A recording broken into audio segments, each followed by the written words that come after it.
Обесването на Васил Левски. О, майко моя, родино мила, защо тъй жално, тъй милно плачеш?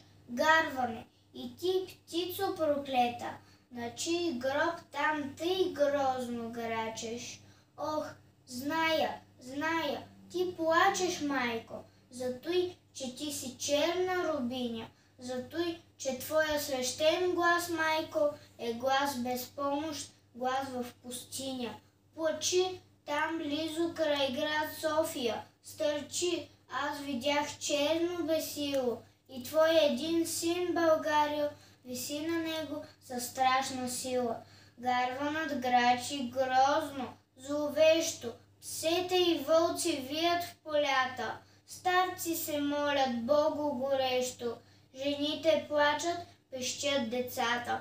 Зимата пее своята зла песен, вихрове гонят тръни в полето, и студ, и мраз, и плач без надежда навяват на теб скръб на сърцето.